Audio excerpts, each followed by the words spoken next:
ప్రభు యేసుక్రీస్తు నామములో మీ అందరికీ ప్రభు పేరట శుభాభివందనాలు తెలియజేస్తున్నాం. పరిశుద్ధ గ్రంథము లేఖనములో రోమా పత్రిక 6వ అధ్యాయము 22వ వచనాన్ని ఈ పూట మనము దేవుని వాక్యాన్ని ధ్యానించుకుందాం. అయినను ఇప్పుడు పాపము నుండి విమోచించబడి దేవునికి దాసులైనందున పరిశుద్ధాత్మ కలుగు ఉండుటయే మీకు ఫలము, దాని అంతము నిత్య జీవం. ఇక్కడ మనం గమనించినట్లయితే యేసు ప్రభువారు మొదటిగా ఆయన ప్రణాళిక ఏమై ఉన్నదంటే ప్రతి మనిషిని కూడా, ఎందుకంటే పాపము ద్వారా వ్యసనాలు, బలహీనతలు, లోపములు ఉన్నాయి. డోర్లేసి జీవము కలిగిన దేవునితో నిబంధన చేసుకొని సర్వశక్తి కలిగిన దేవునితో మనము, ప్రతి మనుష్యుడు లోకములో పాపదోషముల మధ్యలో ఉన్నారు. అందుకని ఇక్కడ దేవుడు నిర్ణయం ఏమై ఉన్నదంటే పాపము నుండి విమోచించబడి దేవునికి దాసులై పరిశుద్ధత కలిగి ఉండుటయే మీకు ఫలం, మనందరికీ నిజమైన ఫలము, దాని అంతము నిత్య జీవం అని చెప్తున్నాం. ఈరోజు మనం గమనించాలి, ప్రభు ప్రతి ఒక్కరిని కూడా కోరుకునేది ఏంటంటే పరిశుద్ధతగా ఉండటానికే నిర్ణయించాడు. పరిశుద్ధత లేకోకుండా ప్రార్థన చేసిన, పరిశుద్ధత లేకుండా ఆరాధన చేసిన, పరిశుద్ధత లేకుండా దేవుని వాక్యం చదివిన, పరిశుద్ధత లేకోకుండా ఏదో నాకు తోసిన భక్తి చేస్తున్నా, ఒకవేళ ఈ లోక సంబంధంలో సరిపోవచ్చేమో, కానీ పరిశుద్ధత లేకపోతే నిత్య జీవం ఉండదు. అందుకని దేవుడు మొదటగా చెప్తున్న మాట, నిన్ను పరిశుద్ధతలో ఉంటేనే నిత్య జీవానికి నిర్ణయిస్తాడు. వాక్యం మనం చాలా జాగ్రత్తగా గమనించాలి. దానియేలు గ్రంథములో 12వ అధ్యాయములో 2వ వచనములో చివరి మాట ఉంటుంది. కొందరు, ఇక్కడ మనం చూస్తే సమాధులు చేయబడిన అందరికీ మరణం వచ్చుద్ది. దానియేలు రాశారు 12వ అధ్యాయం 2వ వచనములో, మరి సమాధులలో నిద్రించే అనేకులు కొందరు నిత్య జీవం అనుభవించి, కొందరేమో నిందల పాలగుటకు నిత్యముగా హేయులగుటకు మేలుకొందురు. చూడండి, కొందరేమో నిత్య జీవానికి మేలుకుంటున్నారు, మరి కొందరేమో ఇదిగో హేయములైపోయారు, అంటే నిత్య నరకాగ్నికి వెళ్ళిపోయేవారుగా మేలుకుంటున్నారు. అందరూ సమాధులలో నిద్రిస్తున్నారు, కానీ మేలుకొందరు దేనికి మేలుకొందరు అంటే అందులో కొందరేమో నిత్య జీవానికి, కొందరేమో నిత్య నరకాగ్నికి. అయితే ఇక్కడ మనల్ని ఏం చేయమంటున్నారు? ప్రభు వాక్యం చెప్తున్న మాట, మనము లోకస్తుల్లాగా కాదు, ప్రభు నద్దకు వచ్చి మనము పరిశుద్ధతలో ఫలించుటయే దేవుడి నిర్ణయం. ఆ పరిశుద్ధతను కాపాడుకొని ఉండటమే అక్కడ మనం చూసినట్లయితే నిత్యత్వములో ఉంటారు, నిత్య జీవములోనికి అని ఇక్కడ స్పష్టంగా దానియేలు రాశారు. కాబట్టి ప్రియమైన దేవుని బిడ్డలారా, మనము అందరూ జీవిస్తున్నారు, అందరిలాగా నేను జీవించడం కాదు. ప్రభు నీకు ఒక ప్రత్యేకమైనటువంటి స్థానం నిర్ణయించాడు ఆయన.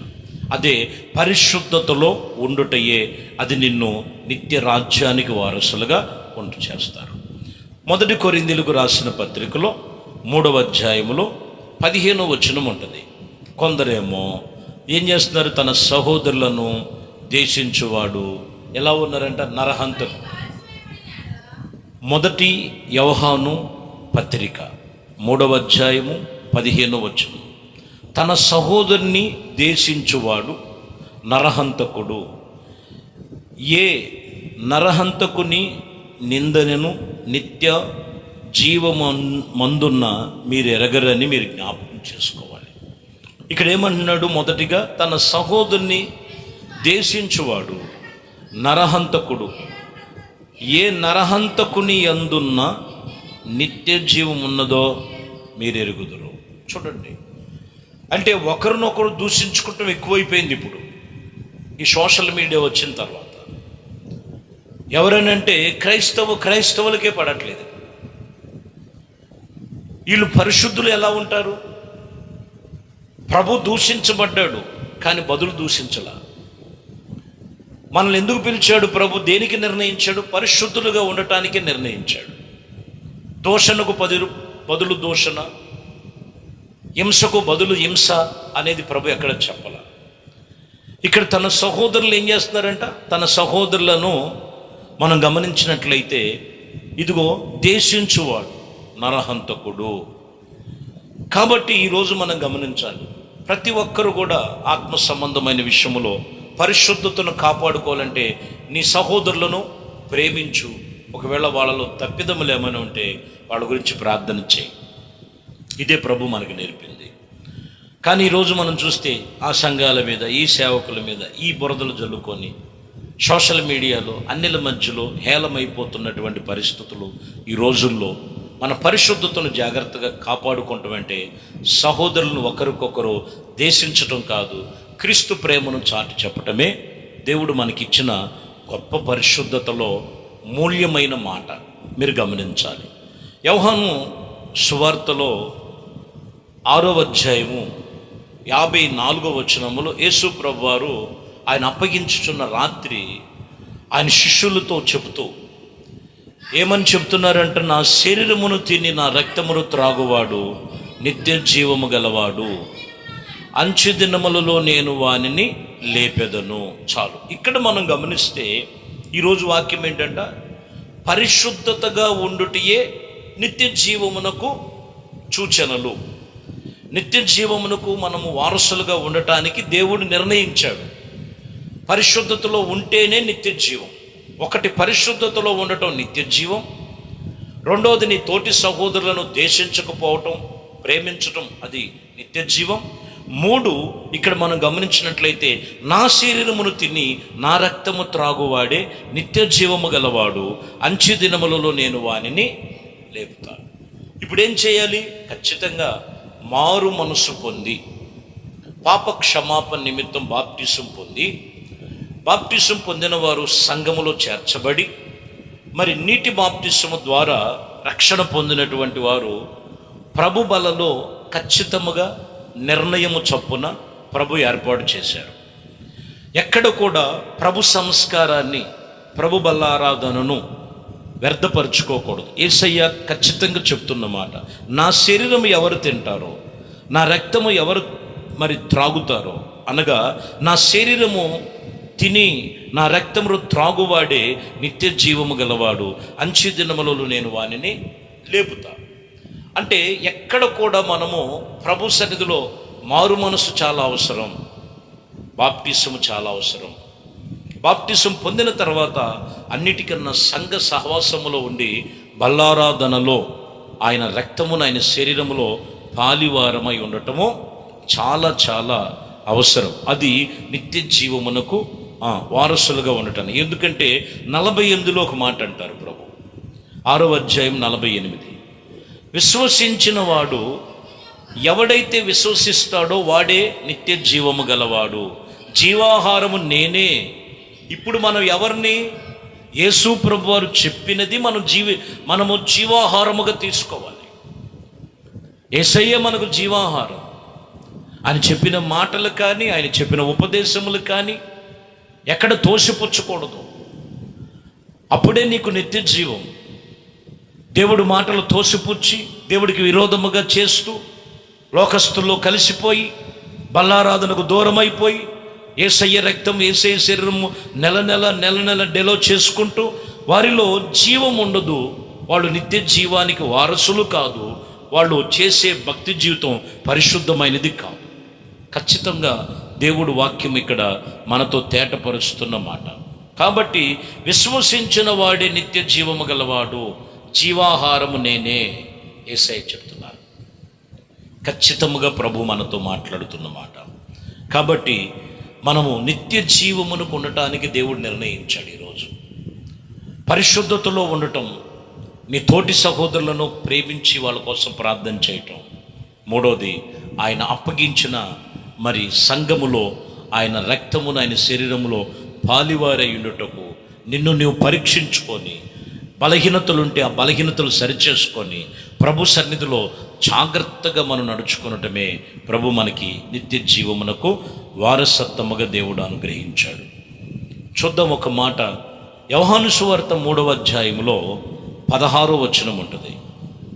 16వ వచనం మనందరికీ తెలుసు.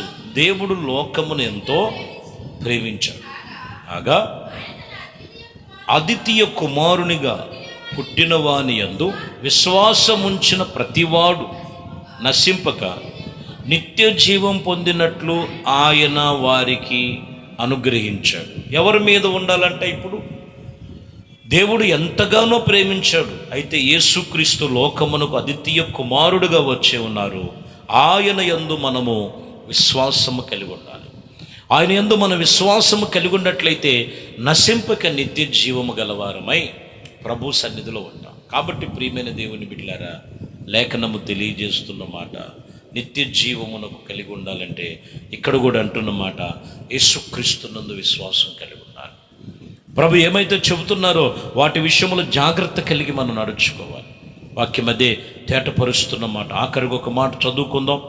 రోమాపత్రికలో 8వ అధ్యాయము 29వ వచనములో ఇక్కడ మనం చూసినట్లయితే, ఎందుకనగా తన కుమారుడు అనేకులకు సహోదరులలో జ్యేష్ఠుడగునట్లు దేవుడు ఎవరిని ముందుగా ఎరుగునో వారు తాను కుమారునితో సారూప్యము గలవారగుటకు వారిని ముందుగా నిర్ణయించాడు.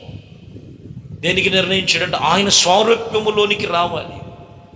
క్రీస్తు యొక్క సారూప్యములోనికి రావటానికి దేవుడు నిర్ణయించాడు. రోజులు గడుస్తున్నాయి, సంవత్సరాలు గడుస్తున్నాయి, నెలలు గడుస్తున్నాయి. క్రీస్తు యొక్క స్వారూప్యములోనికి రావాలి. అదే దేవుడు మనల్ని నిర్ణయించింది. కాబట్టి ఈ పూట వాక్యములో మొదటిగా దేవుడు నిర్ణయించింది పరిశుద్ధంగా ఉండటానికి. రెండోదిగా నిర్ణయించింది ఇదిగో నీ సహోదరులను ప్రేమించటానికి. మూడోదిగా నిర్ణయించింది క్రీస్తు రక్తములో శరీరంలో బాలివారై సంఘ సహవాసములో ఉండటానికి. నాలుగోదిగా నిర్ణయించింది ప్రభు మనల్ని ఆయన స్వరూపములోనికి రావటానికి నిర్ణయించాడు. కాబట్టి ఆయన నిర్ణయము చొప్పున నీ కలిగిన సమస్తము కూడా నిత్య జీవంలో ప్రభు కొరకు సిద్ధపాటు కలిగి ఉండాలని ఈ పూట దేవుడు మనతో మాట్లాడుతున్న వాక్యము, దేవుడు నిర్ణయం చొప్పున నీకు జరుగునుగాక. ప్రభు మాటలు మీ ప్రతి జీవితాల్లో నెరవేర్పు కలుగునుగాక. ప్రార్థన చేద్దాం. పరిశుద్ధుడా, ప్రేమ కలిగిన తండ్రి, దయగలిగిన మా ప్రభువా, మీ శ్రేష్టమైనది పరిశుద్ధ నామమునకే స్తోత్రాలు. ఇదిగో ఈ ఉదయకాలము మీ వాక్యము చేత పరిశుద్ధతలో ఉంటేనే నిర్ణయము చొప్పున నిత్య జీవములో ఉంటామని మీ లేఖనాలు సెలవిచ్చిన ప్రకారం ప్రభువా, అట్టి రీతిగా ప్రతి కుటుంబాన్ని మీ చేతులకు అప్పగిస్తున్నాం. ఇంకా లోకములో అనాలోచనగాను బలహీనులుగాను ఇదిగో కొన్ని బంధకాల మధ్యలో ఉన్నవారిని విడిపించి మీ రక్తములో కడిగి పరిశుద్ధపరిచి మీ పరిశుద్ధతలో నిలిచేటువంటి జీవం ప్రతి ఒక్కరికి కలుగు చేయమని నజరేయుడైన యేసుక్రీస్తు పరిశుద్ధ నామములో ప్రార్థించి వేడుకొనుచున్నాము తండ్రి. ఆమేన్. ప్రభు మిమ్మల్ని దీవించి ఆశీర్వదించునుగా.